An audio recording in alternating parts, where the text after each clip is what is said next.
Hello everyone, आप सभी का स्वागत है आज के इकोनॉमिक्स के रिवीजन क्लास में। तो आज हम लोग पढ़ने वाले हैं modern banking and digital payment. तो चलिए स्टार्ट करते हैं। इसमें हम पहले चेक के बारे में पढ़ते हैं। चेक क्या होते हैं? तो चेक जो होते हैं बैंक अकाउंट से मनी निकालने का एक टूल होते हैं। मनी जैसे बैंक अकाउंट से मनी हम लोग या तो चेक से निकालते हैं, एटीएम से निकालते हैं। तो चेक भी एक तरह का टूल है बैंक अकाउंट से मनी निकालने का। अब चेक के कुछ प्रकार हैं, उसे देखते हैं। पहला है बियरर चेक। ये क्या होता है? Can be cashed by whoever holds it. मतलब जिस व्यक्ति के हाथ में चेक रहता है वो कैश निकाल सकता है बैंक से, इसलिए इस चेक को जो है सबसे असुरक्षित अनसेफ माना जाता है। दूसरा है ऑर्डर चेक। ऑर्डर चेक क्या होता है? Payment is made specifically to the person whose name is mentioned. मतलब क्या है कि इस चेक पर जो है जिस व्यक्ति का नाम लिखा रहता है उसी को भुगतान किया जाता है, ऑर्डर चेक। अगला है क्रॉस चेक। ये क्या है? क्रॉस चेक कैसे पता चलेगा कि इसमें क्या होता है? Marked with to parallel lines on the left corner. जो चेक होता है उसके लेफ्ट में अपर कॉर्नर पे दो क्रॉस लाइन की हुई रहती है क्रॉस चेक के। इसमें क्या है? Funds are deposited directly into an account for safety. इसमें क्या होता है कि चेक से जो भुगतान होता है अकाउंट टू अकाउंट होता है, इसलिए जो चेक है सबसे सेफ माना जाता है। अगला है पोस्ट डेटेड चेक। ये क्या है? Issued with a future date and can not be cashed before that date. कहने का क्या मतलब है कि चेक में जो होता है भविष्य की तारीख लिखी जाती है, मतलब फ्यूचर डेट लिखा जाता है, और जो है इसको 3 महीने के अंदर भंजा लेना होता है चेक को। कब से 3 महीने का? तो valid for 3 month starting from the date written on the cheque. मतलब चेक पे जो डेट लिखा हुआ है उससे 3 महीने तक हमें इस चेक को भंजा लेना पड़ता है, तभी ये वैलिड होता है। इसके बाद वो वैलिड नहीं होगा। अगला है ब्लैंक चेक। ब्लैंक चेक क्या होता है? Signed by the issuer but without a specified amount. मतलब समझ सकते हैं कि किसी को हमने ब्लैंक चेक दे दिया, मतलब तुम्हें जितना मन है अपने से भर लो। कहने का क्या मतलब है? मैंने साइन कर दिया, अमाउंट नहीं लिखा, अमाउंट तुम अपने से डाल लो। ऐसा सुनते होंगे आप लोग बहुत। तो इसी को कहा जाता है ब्लैंक चेक। इसमें एक टर्म होता है चेक बाउंस करना। ये क्या होता है? चेक बाउंस करना तब होता है जब जो होता है चेक पर जो लिखा गया पैसा मनी जो है वो बैंक अकाउंट के मनी से ज़्यादा हो जाता है। मतलब बैंक अकाउंट में वो उतना पैसा है नहीं, वो चेक में वो लिख दिया। जैसे मान लीजिए बैंक अकाउंट में 100 रुपये है, चेक पे किसी ने 200 रुपये लिख दिए, तो इसमें क्या हो जाएगा? चेक बाउंस हो जाएगा। यह एक इलीगल है। आगे हम देखते हैं banking system end fund transfer के बारे में। तो बैंकिंग सिस्टम से फंड ट्रांसफ़र कितने तरीके से होते हैं? 3 तरीके से। पहला है कोर बैंकिंग, दूसरा है एनईएफटी, तीसरा है आरटीजीएस। तो कोर बैंकिंग क्या होता है? कोर बैंकिंग को हम लोग क्या कहते हैं? सीबीएस, कोर बैंकिंग सॉल्यूशन या सेंट्रलाइज बैंकिंग सॉल्यूशन। इसमें क्या होता है? Allow customer to access their account from any branch of the bank. मतलब यदि कोई ग्राहक एक विशेष ब्रांच में खाता खुलवा लिया तो फिर देश के किसी भी बैंक से किसी भी ब्रांच में जाकर अपना बैंकिंग कार्य करवा सकता है। इसमें क्या होता है कि ग्राहक जो है ब्रांच के ग्राहक से बैंक का ग्राहक बन जाता है, क्योंकि वो उस ब्रांच का ग्राहक वो नहीं रहा स्पेसिफिक, वो किसी भी बैंक का ग्राहक बन गया। मतलब वो जो है देश के किसी भी बैंक के किसी भी ब्रांच में जाके अपना बैंकिंग कार्य करवा सकता है। ये होता है सीबीएस। अगला है एनईएफटी। ये क्या है? National electronic fund transfer. यह है 1-to-1 पेमेंट सिस्टम। मतलब क्या होता है कि इसमें कोई व्यक्ति एक बैंक के ब्रांच से दूसरे बैंक के ब्रांच में पैसा भेज सकता है। इसमें जो है मिनिमम लिमिट और मैक्सिमम लिमिट नहीं है, कुछ एक्सेप्शन है लेकिन वो जानने की जरूरत अभी है नहीं। और इसमें क्या होता है? Works on A batch settlement basis. कहने का क्या मतलब है कि इसमें क्या होता है कि फंड जो है एनईएफटी में वो समूह में निपटाया जाता है।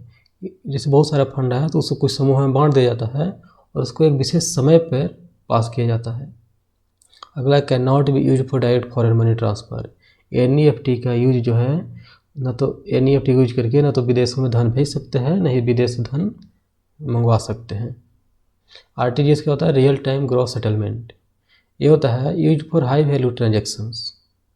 हाई वैल्यू ट्रांजेक्शन के लिए आरटीजीएस यूज होता है। इसका मिनिमम लिमिट ही 2 लाख है, इसका मैक्सिमम लिमिट नहीं है। इसमें जो transaction are settle individually and instantly.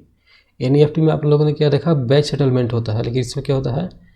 Transaction set कैसा होता है, इंडिविजुअली और इंस्टेंटली सेटल्ड होता है।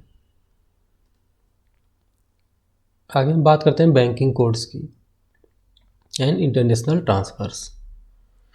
तो बैंकिंग कोड एक होता है MICR कोड, एक होता है IFSC कोड। तो दोनों में क्या डिफरेंस है?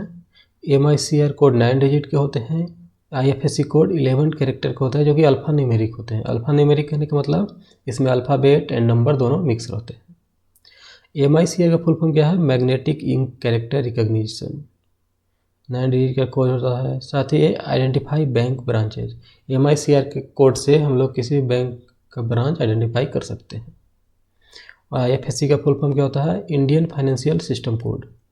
अभी हम लोग बात किया, यह 11 कैरेक्टर अल्फा न्यूमेरिक कोड होता है। ये जो होता है with in India fund transfer करने के लिए, इलेक्ट्रॉनिक फंड ट्रांसफ़र करने के लिए IFSC का यूज किया जाता है, जबकि ग्लोबली फंड ट्रांसफ़र करने के लिए स्विफ्ट कोड का यूज किया जाता है। आगे आप देख सकते हैं Swift code society for world wide inter bank financial telecommunication code. ये जो होता है यूज होता है international money transfer between banks globally बैंकों के बीच मनी ट्रांसफ़र करने के लिए स्विफ्ट कोड का यूज किया जाता है।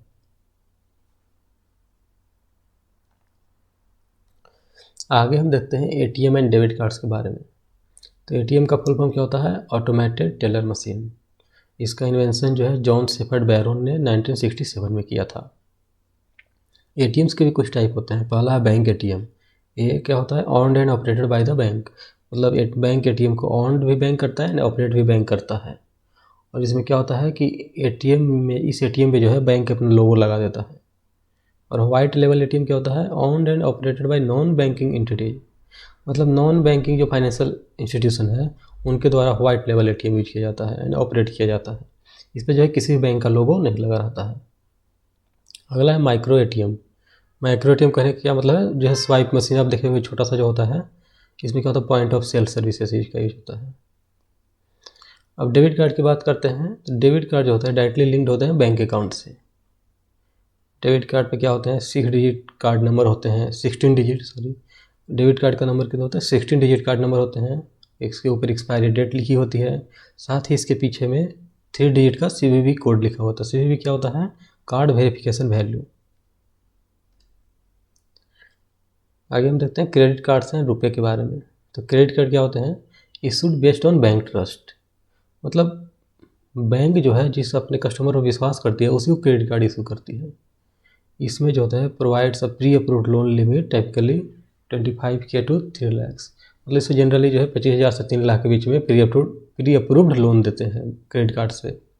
साथ ही इसमें जो है इंटरेस्ट फ्री पीरियड कितने होते हैं? लगभग यूजुअली जो है 30 से 40 डेज का होता है। इसके आगे यदि आपको ले जाना है तो या तो EMI पे देते हैं या फिर आपको इंटरेस्ट ऐड करेंगे। अगला है रुपे कार्ड। रुपे कार्ड क्या होता है? तो रुपे कार्ड जो है इंडियन डोमेस्टिक कार्ड स्कीम है। रुपे जो बना है, रुपी प्लस पेमेंट दोनों शब्दों को मिलाकर बनाया है रुपे। ये लॉन्च हुआ है किसके द्वारा? NPCI जो national payment corporation of India है उसके द्वारा 2014 में। इसका एम क्या था? जितने भी रिटेल पेमेंट है सबको एक जगह इंटीग्रेट करना। मतलब भारत के जितने भी रिटेल पेमेंट है सबको एक जगह इंटीग्रेट करना किसका काम था? रुपे कार्ड का। ये 2014 में उस समय जो हमारे राष्ट्रपति थे प्रणब मुखर्जी, उनके द्वारा लॉन्च किया गया था रुपे कार्ड को। अब डिजिटल करेंसी की बात करते हैं, जैसे कि ई-रूपी, CBDC। तो ई-रूपी क्या है? Cashless contactless digital payment system है डिलीवर्ड वाया SMS और QR कोड। कैशलेस जो पेमेंट है एक तरह से ई-रूपी डिजिटल करेंसी नाम से पता चल रहा है, cashless and contactless digital payment. इसका जो लिमिट है अभी 1 लाख रुपए है। अगला है CBDC, central bank digital currency. ये क्या होता है? एक digital form of paper currency issued by the RBI। मतलब सेंट्रल बैंक कौन है? RBI के द्वारा इशू किया गया डिजिटल फॉर्म जो होता है पेपर करेंसी का, उसको CBDC कहते हैं। CBDC को रेगुलेट जो है सेंट्रल बैंक करता है। क्रिप्टो जो होता है, क्रिप्टो को रेगुलेट नहीं सेंट्रल बैंक नहीं करते, लेकिन CBDC को सेंट्रल बैंक रेगुलेट करती है। CBDC का कुछ ग्लोबल एग्जाम्पल देखिए। पहला जो CBDC था वो था सेंट डॉलर, जो किस देश का था? बहामास का, दुनिया का पहला CBDC। फिर नाइजीरिया का नाइरा है, चाइना का CNY है।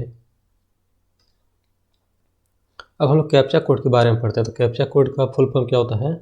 Completely automated public Turing test to tell computer and human अबाउट्स। मतलब इसका पर्पज़ यही है कि to prevent bots from accessing website and ensure the user is a human. मतलब कोई भी वेबसाइट को बोट्स को यूज करने से, मतलब एआई को यूज करने से रोकना है, ताकि एआई जो है ह्यूमन और एआई के बीच डिफ्रेंशिएट करता है कैप्चा कोड। कैप्चा कोड भी दो तरह के होते हैं। एक आप देखिएगा कि कुछ लेटर लिखे होते हैं, वही सेम लेटर नीचे लिखना होता है, तो कैप्चा कोड हो गए। एक होता है कि एक डायलॉग बॉक्स आता है, I am not a robot, उस पर टिक करना होता है, तो इसको बोलते हैं एडवांस कैप्चा। तो बस आज के लिए इतना ही। चलिए आज का क्वेश्चन देख लेते हैं। आज का क्वेश्चन है, what is the minimum transaction limit for a fund transfer using the RTGS real time gross settlement system. अब पहला ऑप्शन है ₹5 लाख, दूसरा है 2 लाख, तीसरा है 1 लाख और चौथा है 50,000। तो आप इसका जवाब आप कमेंट में दीजिए। तो बस आज के लिए इतना ही। अगली क्लास में हम फिर मिलेंगे, तब तक के लिए जय हिंद।